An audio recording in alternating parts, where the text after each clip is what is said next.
मापन विधि द्वारा क्या देखना है, इस टेबल की, ये जो टेबल यहाँ रखी है इसकी लंबाई चौड़ाई आपको बालिश्त में, बालिश्त मतलब बित्ते में निकालनी है। और हम इन पांचों बच्चों द्वारा ये टेस्ट करेंगे कि क्या इस टेबल की लंबाई चौड़ाई अगर हम करते हैं बित्ते से तो सबका माप एक जैसा आएगा या अलग अलग आएगा। तो सबसे पहली कौन सी बच्ची है, नाम बताइए आप लोग। दिव्या। चलो दिव्या आओ, करो अपने बित्ते से, मापो इसको, लंबाई इसकी मापो 1, ठीक है, 2, 3, 4, लगभग 4 है, ठीक है, लंबाई इसकी क्या है, लगभग 4। तो इसमें क्या पूछा, मेज की माप बालिश द्वारा ना, तो यहाँ पे लिखिए 4। आप लोग अपनी किताब में तालिका में भरिए 4 मल्टीप्लाइड बाई, ये लंबाई है 4, ये क्या आई है, 4 बालिश लंबाई आई है, तो मल्टीप्लाई 4 लिखिए यहाँ पे अपनी तालिका में 4। हिंदी में 4 नहीं लिखना है, नंबर में 4 लिखना है। और गुणे का निशान लगाइए। चौड़ाई देखिए, चौड़ाई बताओ दिव्या, चौड़ाई कितनी आ रही है तुम्हारे बालिश से, 1, 2,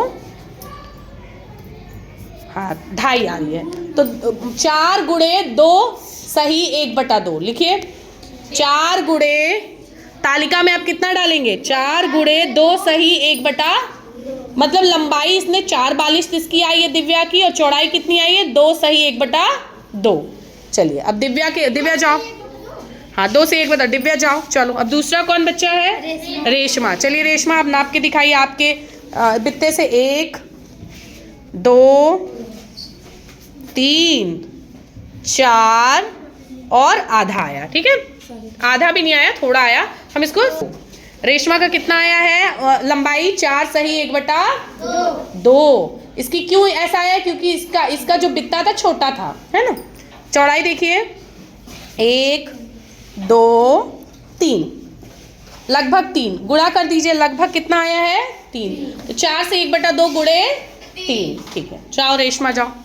चलिए तीसरा कौन बच्चा है, करीना। करीना आओ, लंबाई नापिए, 1, पूरा उंगली पे लंबाई रहे, हाँ 1, 2, 3, 4 और थोड़ा सा, ठीक है, ठीक है, 3.5 नहीं होगा, लिखिए 4 गुणे, इसका आया 4 गुणे 1/3, 4 गुणे 4 सही 1/3, ये 4 सही 1/3, 1/2 मतलब 50%, 1/3 मतलब 33%, तो थोड़ा सा ही हुआ है, तो मैंने लिखवा दिया क्या, 4 सही 1/3 गुणा करके छोड़िए। अब चौड़ाई बेटा नापो, चौड़ाई 1,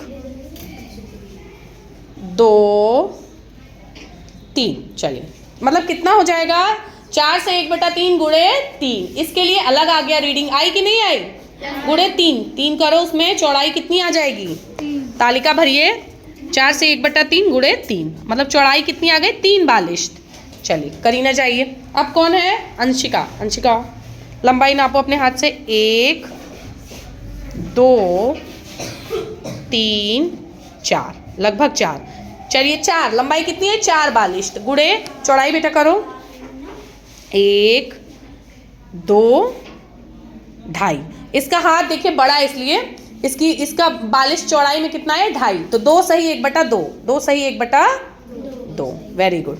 चलिए अब निशा तुम करो, तुम्हारा देखे हाथ तुम्हारा छोटा है शायद, करो, 1, 2, 3, 4, 5, 6, लगभग 6। सोचिए इसका हाथ छोटा है, इसकी वजह से इसका कितना आया, कितने बित्ते में आया, 6, करिए 6, लंबाई कितनी हो जाएगी, 6, चौड़ाई बेटा करो, 1, उस हाथ से करो, 1, 2, 3, 4, लगभग 4 गुणे 4, मतलब चौड़ाई कितनी आई, 4 और लंबाई कितनी आई, 6। तो एक बार सभी बच्चों के लिए ताली बजाइए, पांचों जाइए। मतलब कितना आया आपका, सबकी रीडिंग अलग अलग आई कि नहीं आई, देखिए दिव्या की कितनी आई, 4 गुणे 2 सही 1/2, रेशमा की कितनी आई, 4.5 गुणे 3, करीना की 4 सही 1/3 गुणे 3, अंशिका की 4 गुणे 2 सही 1/2 और निशा की 6 गुणे 4। ऐसा क्यों हुआ बताइए, ऐसा इसलिए हुआ कि जो बित्ते का नाप था वो बच्चों के हाथ छोटे बड़े के अकॉर्डिंग था, है नहीं? किसी का हाथ बहुत छोटा था, बित्ता बहुत छोटा था, और किसी का क्या था, मतलब सबका कैसा था, अलग अलग था। इस वजह से क्या हुआ, माप भी क्या आई, अलग अलग आई। तो ये सही है? नहीं सही है। माप सबके हाथ के अकॉर्डिंग नहीं होनी चाहिए, एक मानक मापक होना चाहिए। जैसे क्या, इंची टेप से नापते या स्केल से कोई नापते जो मीटर में होता या सेंटीमीटर में होता तो एक्यूरेट नाप हो जाती। वो कैसा मानक है, वो कैसा मापक है, मानक मापक है ना? मानक मतलब स्टैंडर्ड, उसको हम हर जगह इस्तेमाल कर सकते, करते भी हैं। बित्ता इसका मतलब सही मानक नहीं है, मानक मापक नहीं है, ठीक है? तो बच्चों ने बहुत अच्छा किया, धन्यवाद।